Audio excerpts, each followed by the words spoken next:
ഓം നമോ ഭഗവതേ വാസുദേവായ. ഓം നമോ നാരായണായ. കൃഷ്ണകൃപ ചാനലിലേക്ക് എല്ലാവർക്കും സ്വാഗതം. വൈശാഖ മാസമായിട്ട് നമുക്ക് ഗുരുവായൂരപ്പൻ്റെ കഥ കേൾക്കാം. പച്ചപ്പയർ ഉപ്പേരി. പണ്ടൊരിക്കൽ ഈഴവ സമുദായക്കാരനായ ഒരു ഭക്തൻ ഗുരുവായൂരിൻ്റെ അടുത്ത് താമസിച്ചിരുന്നു. ഇദ്ദേഹം നല്ല ഒരു കൃഷിക്കാരനായിരുന്നു. ഏത് കാര്യവും ഗുരുവായൂരപ്പനെ മുൻനിർത്തിയാണ് ചെയ്തിരുന്നത്. ഒരു ദിവസം അദ്ദേഹം അസാധാരണമായ ഒരു സ്വപ്നം കാണുകയുണ്ടായി.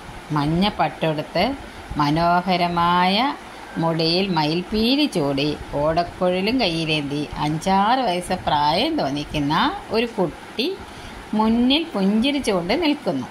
ആ ബാലൻ്റെ മനോഹര രൂപവും വശ്യമായ പുഞ്ചിരിയും അദ്ദേഹത്തിൻ്റെ കണ്ണിനും മനസ്സിനും കുളിർമയേകി. ആ ഭക്തൻ കൈകൂപ്പി പ്രാർത്ഥിച്ചു കൊണ്ടിരിക്കെ കുട്ടി പുഞ്ചിരിച്ചുകൊണ്ട് പറഞ്ഞു, ഹേ ഭക്ത, നീ അധ്വാനിച്ചുണ്ടാക്കിയ പച്ചപ്പയർ എനിക്ക് ഉപ്പേരിക്കായി കൊടുത്തയക്കണം. നിനക്ക് നന്മ വരും. സ്വപ്നം കണ്ടുണർന്ന അദ്ദേഹത്തിന് പിന്നീട് ഉറക്കം വന്നില്ല. ഭഗവാനെ പ്രാർത്ഥിച്ചുകൊണ്ട് തന്നെ നേരം വെളുപ്പിച്ചു.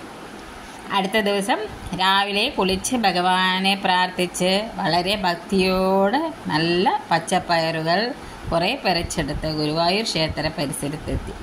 താഴ്ന്ന ജാതിക്കാരായതിനാൽ മഞ്ജുലാലിനടുത്തുള്ള സ്ഥലം വരെ പോവാനേ അനുവാദം ഉണ്ടായിരുന്നുള്ളൂ. ക്ഷേത്ര അധികാരികളെ വിളിച്ച് തലേ ദിവസത്തെ സ്വപ്ന വിവരം അറിയിച്ചു. പയർ കൊടുത്ത് ഭഗവാന് ഉപ്പേരി ഉണ്ടാക്കി നിവേദിക്കാൻ അപേക്ഷിച്ചു. ആ ഭക്തൻ പറഞ്ഞ സ്വപ്നവൃത്താന്തം അവർക്ക് വിശ്വസിക്കാനായില്ല. അവർ മനസ്സോടെയാണ് പയർ വാങ്ങിയത്. അശ്രദ്ധയോടെ ഉപ്പേരി ഉണ്ടാക്കിയത് കാരണം അവ കരിഞ്ഞുപോയി. കരിഞ്ഞ ഉപ്പേരിയാണ് ഭഗവാന് നിവേദിച്ചത്. അന്ന് രാത്രി ഭഗവാൻ ആ ഭക്തനെ വീണ്ടും ദർശനമരുളി, അല്ലയോ ഭക്ത, ഇന്നലെ നീ കൊണ്ടുവന്ന പയർ അവർ അശ്രദ്ധയോടെ പാകം ചെയ്ത് കാരണം കരിഞ്ഞുപോയി. അതിനാൽ എനിക്ക് തൃപ്തിയായില്ല.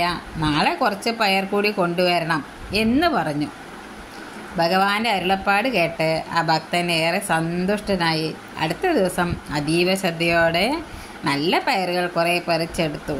ഉത്സാഹത്തോടെ ക്ഷേത്ര പരിസരത്തെത്തി ക്ഷേത്രാധികാരികളെ ആ പയർ ഏൽപ്പിച്ച് പറഞ്ഞു, ഇന്നലത്തെ പോലെ ശ്രദ്ധയില്ലാതെ ഉപ്പേരി ഉണ്ടാക്കി കേടുവരുത്താതെ നന്നായി പാകം ചെയ്ത് ഭഗവാന് നിവേദിക്കണമെന്ന് പറഞ്ഞു പോയി. ആ ഭക്തൻ്റെ വാക്കുകൾ കേട്ട് ക്ഷേത്രാധികാരിയെ മറ്റുള്ളവർ അത്ഭുതപ്പെട്ടു പോയി. പയർ കരിഞ്ഞ സംഭവം ഇദ്ദേഹം എങ്ങനെ അറിഞ്ഞു? അദ്ദേഹം പറഞ്ഞു, സ്വപ്നവൃത്താന്തം യാഥാർത്ഥ്യം തന്നെ എന്നവർക്ക് ബോധ്യമായി. ഭഗവാന്റെ അത്ഭുത ലീലകൾ ഓർത്ത് ക്ഷേത്രസന്നിധിയിൽ കൂടിയവരെല്ലാം വിസ്മയിച്ചു പോയി. ആ ഭക്തന് ഭഗവാനിൽ നിന്ന് ലഭിച്ച അനുഗ്രഹം ഓർത്ത് എല്ലാവരും സന്തുഷ്ടരായി. സർവം ശ്രീ കൃഷ്ണപാദാരവിന്ദാർപ്പണമസ്തു. ശ്രീ ഗുരുവായൂരപ്പ ശരണം.